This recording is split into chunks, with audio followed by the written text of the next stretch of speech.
Assalamualaikum warahmatullahi wabarakatuh. Selamat datang kembali dengan saya Zia. Ya, kali ini saya ingin membahas tentang prosedur operasional standar penataan produk untuk kelas 12 bisnis daring dan pemasaran. Apa saja yang akan kita bahas? Mari kita simak bersama-sama. Ya, yang pertama kita akan membahas tentang fungsi prosedur operasional standar (POS), kedua pengelompokan jenis produk, ketiga melakukan pelabelan produk, dan keempat adalah langkah-langkah penataan produk. Ya, apa sih prosedur operasional standar penataan produk itu?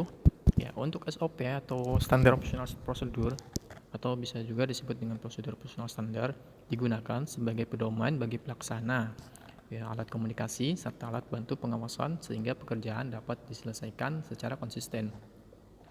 Sementara prosedur operasional standar penataan produk ini adalah langkah-langkah yang harus diikuti oleh karyawan saat menata produk agar menarik perhatian pengunjung. Itu adalah sedikit pengertian dari pos penataan produk.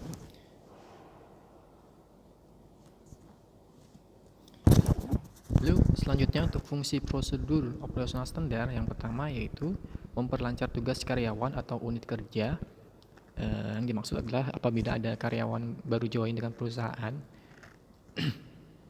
lalu dia melihat apa sih yang harus dilakukan seorang karyawan untuk menata produk. Yang kedua, sebagai dasar hukum jika adanya penyimpangan. Ini bisa dilaksanakan apabila seorang karyawan atau pramuniaga melakukan kesalahan, baik dia mencuri atau apapun, maka pos ini sebagai standar hukum jika adanya penyimpangan yang dilakukan di dalam toko atau perusahaan.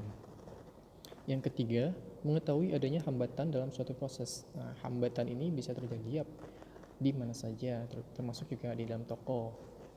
Yang terakhir adalah menjadi pedoman cara menata produk sesuai dengan standar perusahaan.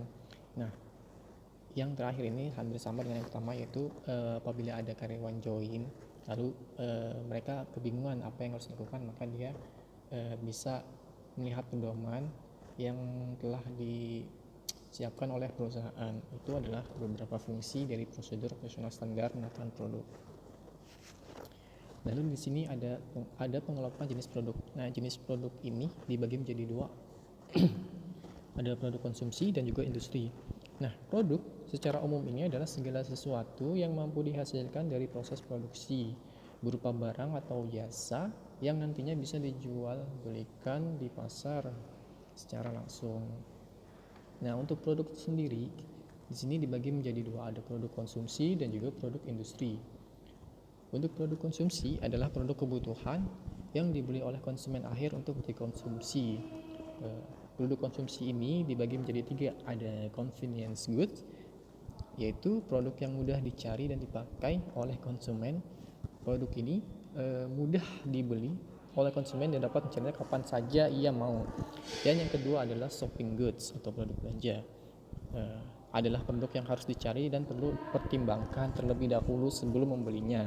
Biasanya konsumen ini membandingkan fitur-fitur dan kualitas serta harga produk dari produk-produk lainnya. Dan yang terakhir ada specialty goods. Produk spesial adalah produk yang memiliki ciri tertentu dan hanya dapat dibeli di tempat tertentu pula.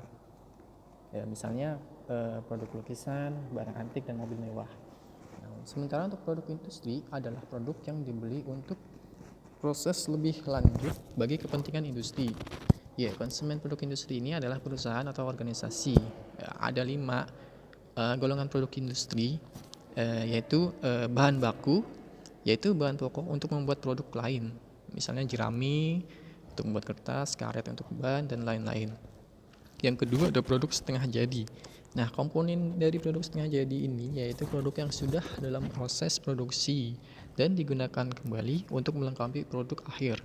Contoh yang termasuk dalam jenis ini adalah barang untuk membuat tekstil, kertas untuk membuat buku, kain untuk membuat baju, dan lain-lainnya. Yang berikutnya ada perlengkapan operasional, yaitu produk yang dapat digunakan untuk membantu kelancaran proses produksi yang dapat dipakai untuk jangka waktu yang lama. Contohnya adalah meja, kursi, lemari, dan lain-lain. Yang keempat ada instalasi, yaitu alat produksi utama dalam pabrik atau perusahaan yang dapat dipakai untuk jangka waktu relatif lama guna memproduksi suatu produksi. Contohnya adalah mesin cetak pada sebuah perusahaan percetakan. Dan yang terakhir ada peralatan ekstra, yaitu alat-alat yang dipakai untuk membantu instalasi. Contohnya adalah forklift dalam sebuah pabrik, gerobak, dan truk. Itu adalah pengelompokan jenis produk. Kita masuk ke slide berikutnya ya.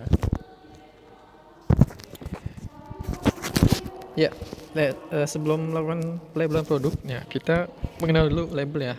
Label ini merupakan suatu bagian dari sebuah produk yang membawa informasi verbal tentang produk.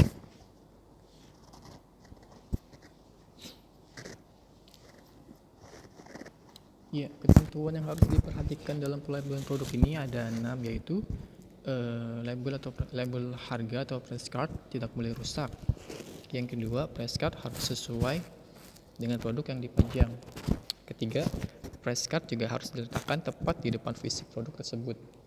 Yang keempat, pada shelving dipasang POP, point of purchase, yaitu berisi keterangan merek, jenis, serta harga produk tersebut.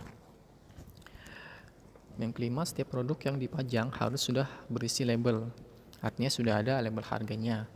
Dan yang terakhir ada price card ditempel rapi di tempatnya. Ya, hal ini penting, tidak boleh miring, serta label harganya juga harus sama dengan harga yang sudah ditentukan. Ya, terakhir adalah langkah-langkah penataan produk. Pertama adalah isi bagian depan toko terlebih dahulu.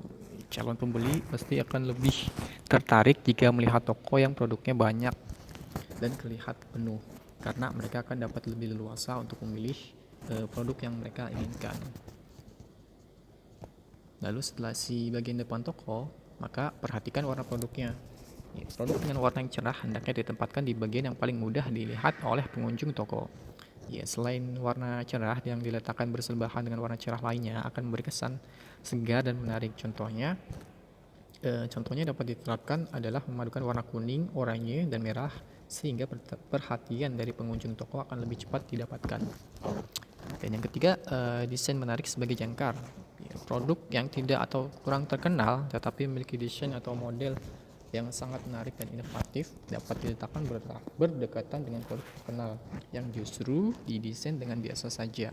Nah, ini adalah strategi dengan menggunakan desain yang menarik sebagai jangkar atau penarik yang disandingkan dengan produk yang sudah terkenal. Harapannya pengunjung dapat membeli produk yang tidak terkenal itu. Yang keempat, produk laris di bawah. Ya, pada toko retail, produk yang laris diletakkan di bawah shelving. Hal ini dilakukan karena produk tersebut akan tetap dicari oleh konsumen. Tidak peduli di mana produk tersebut diletakkan, konsumen pasti sudah hafal di mana letak produk yang sering mereka beli. Yang kelima, kemasan besar di kanan. Ya, produk dengan kemasan besar biasanya diletakkan di sebelah kanan. Hal ini dilakukan karena kebiasaan manusia menggunakan tangan kanan, sehingga kemungkinan terpilihnya produk dengan kemasan besar akan semakin tinggi. Lalu berikutnya pengelompokan produk pastinya ya, kelompok produk dengan kategori yang sama pada tempat yang berdekatan.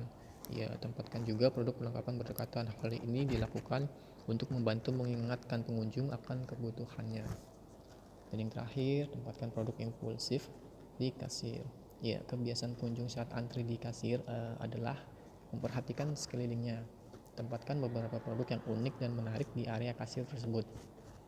Hal ini dapat mengingatkan pengunjung akan kebutuhan dan juga menarik pengunjung untuk membeli jika produk tersebut terjangkau. Nah, ini bisa disebut juga dengan impulse buying. Itu adalah langkah-langkah dari penataan produk. Ya, sekian dari penjelasan saya mengenai prosedur operasional standar penataan produk ya. Semoga video ini bermanfaat bagi kalian semua, terutama untuk kelas 12 bisnis daring dan pemasaran. Assalamualaikum warahmatullahi wabarakatuh.